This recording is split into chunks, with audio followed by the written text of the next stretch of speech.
Big noon Saturday. Gus, Ginny, and I have the call as Michigan hosts Wisconsin in the Big House. Michigan looking to build off of that win over Nebraska and looking to just continue to build and mature with what is right now a fairly young team, namely at quarterback with Bryce Underwood. I think that win against Nebraska on the road was really big for that team. It's a good win on the road against a team in Nebraska that I think is a lot better than people think that they are at this point.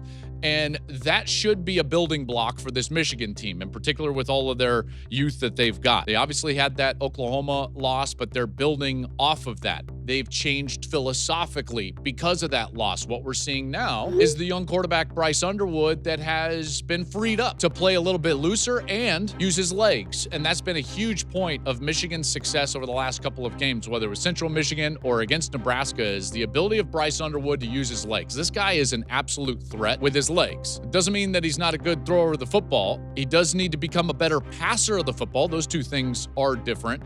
But the fact that he is now kind of unleashed to run is a real threat for opposing defenses.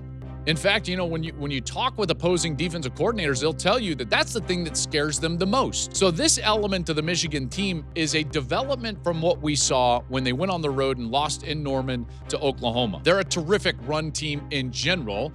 The element of the quarterback helps that, but even without Underwood running the ball, Justice Haynes has been absolutely fantastic and electric. He has been a home run hitter. They already have, I believe it's 4 rushes of over 50 yards or more. So the explosive run game is there from Michigan, and they've been really good in the trenches, even with some injuries. They've lost a couple of guards, had other guys come in there, and they continue to play well. Michigan's run game is going to get tested this week because what people don't know about Wisconsin, this Wisconsin team that has struggled so far early in the season, they actually have one great area of their team, like truly great area of their team, and that's rush defense. They're actually at this point right now the #1 rush defense in America, and that's going to be leaned on this week in particular as they face a Michigan team that has to run the football to establish their rhythm, to establish their philosophy, and allow Underwood to throw on schedule.